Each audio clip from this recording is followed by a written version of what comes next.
You will never catch me spending a single dollar on any of the brands mentioned in this video. Hi everyone, I'm Razia. Welcome to my channel. Please do subscribe if you haven't already. Don't forget to hit the notification bell, and you can also follow me on Instagram and TikTok for more content. And I'm really curious to know if any of you guys share my opinions. Let's call them my hot takes on some very popular skincare brands that I am just not here for, and I can't understand why anyone is. It truly baffles me that there are people out there spending money on these brands. Just a little disclaimer, this isn't a hate video. This is just me saying I'm not going to spend money on some very successful brands. These brands are not about to go bankrupt because I've decided I'm not going to buy from them. There isn't really any reason for anyone to get too fired up about this video. It's all in good fun. If you don't care for it, don't watch it. But anyway, let's get into it. Alright, first up, right off the bat, Kylie Skin.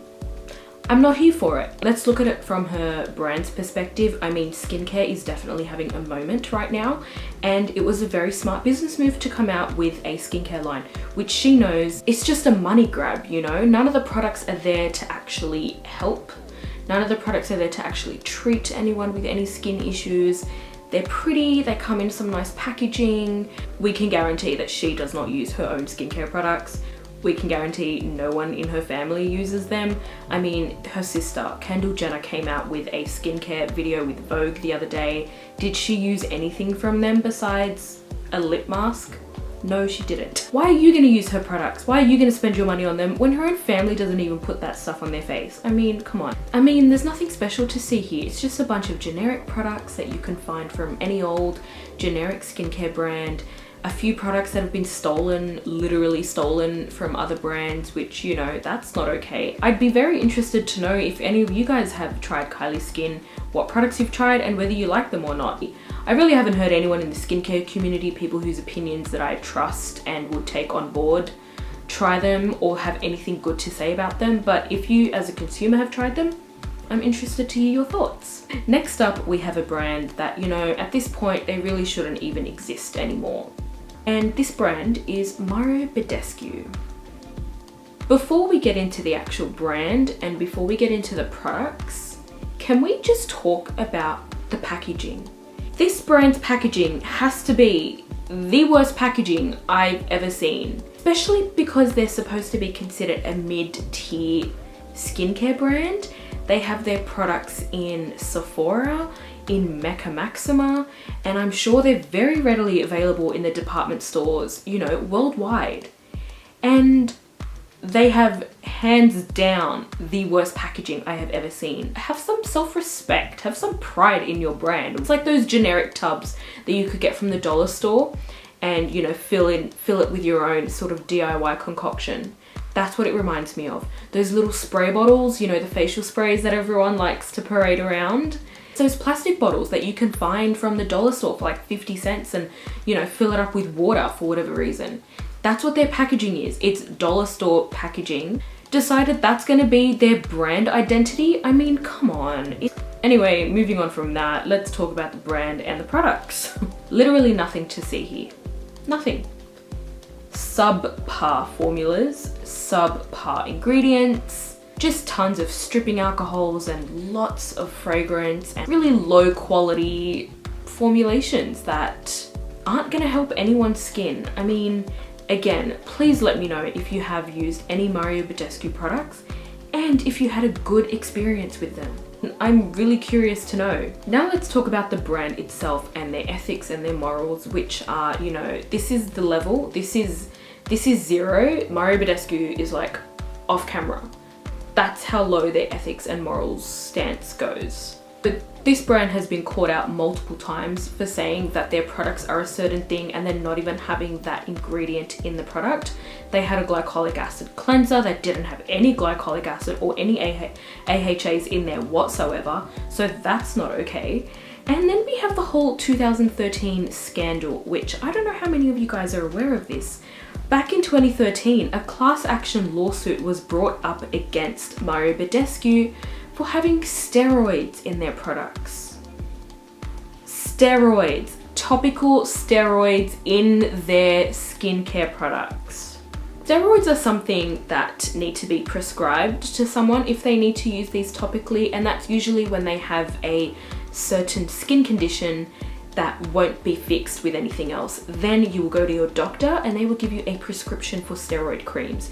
Usually this is to help conditions like severe eczema or psoriasis even. You should not have steroids in your everyday skincare products unless you absolutely need them there.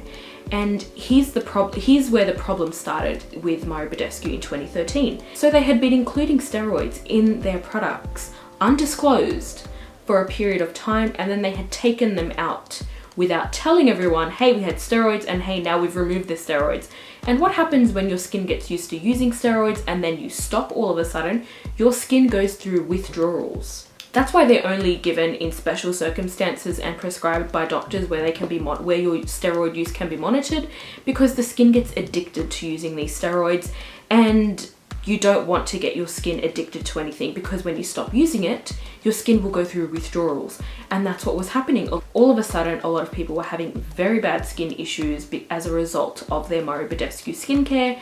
A class action was brought up against them, and that's what happened. How after that this brand managed to survive, how their products are still on the shelves of all of these stores and people are still buying them. I don't care if they don't even have steroids in them anymore. I mean, this brand's morals are clear as day. They don't care about your skin. They don't care about the consumer. They don't care about the consumer's skin needs. They don't put any care into their formulas. They don't put any care into their packaging, which is so superficial. But it really does tell a lot about the brand and, you know, where their priorities lie, I suppose. And that's not with the consumer, and that's not with the consumer's skin needs.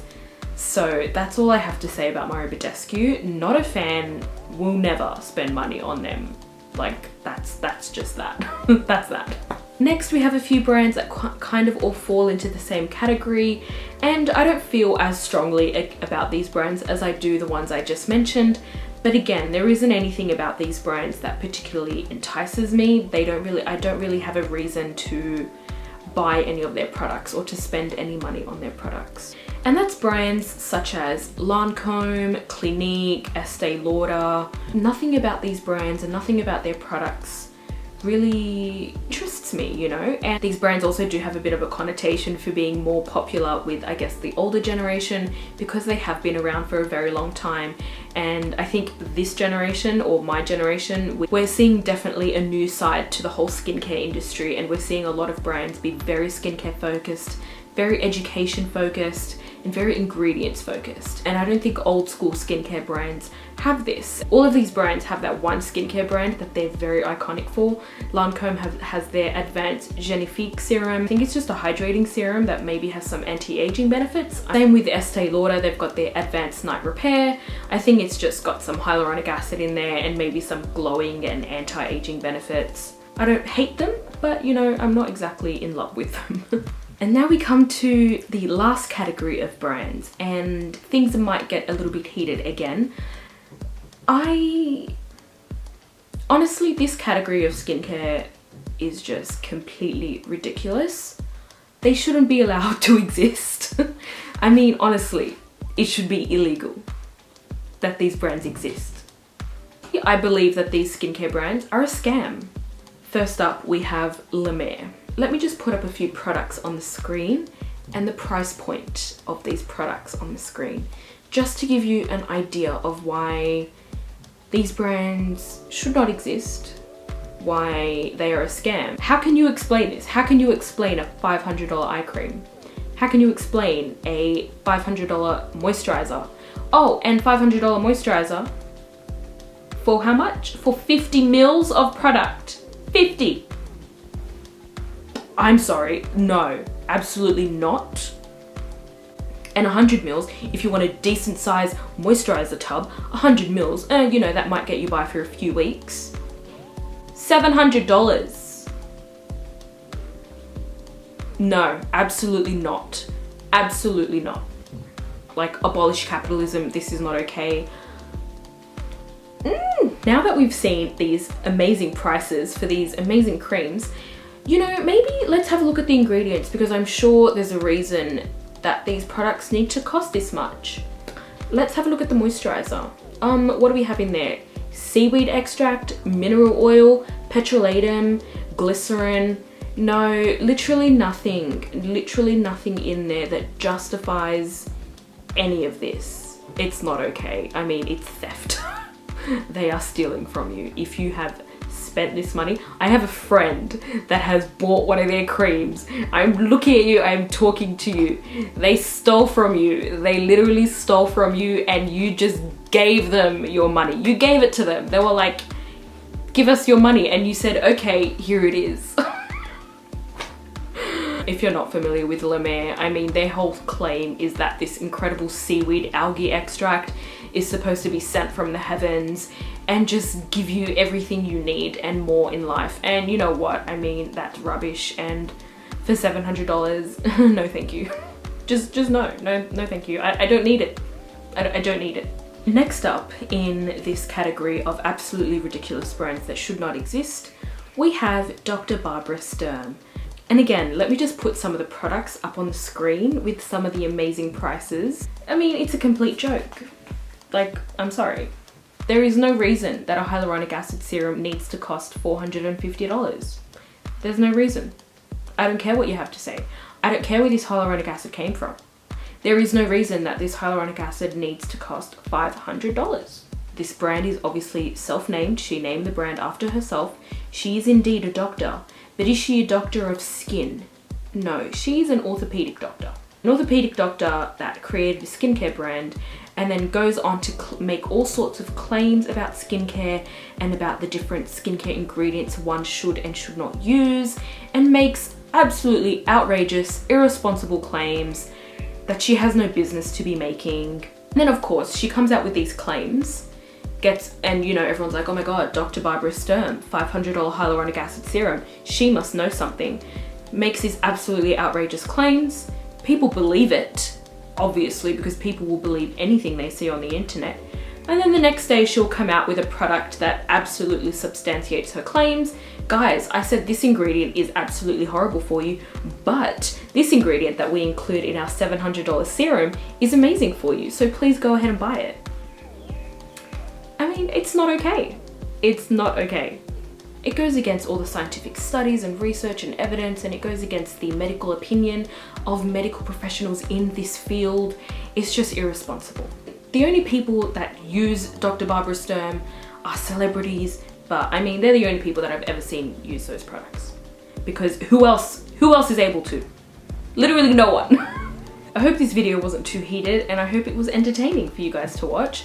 And I mean, for every skincare brand that I do like, there's about 5 that I absolutely don't like. I'm sure I could make another 10 of these videos. If you guys would like to see another one of these videos, definitely hit the like button and definitely let me know down below in the comments whether you've tried any of these or whether there's any other brands that you have a hot take on. Don't go anywhere, watch some of my other videos. I've got a lot of good content on this channel for you. And don't forget to like and subscribe, and I'll see you in the next one.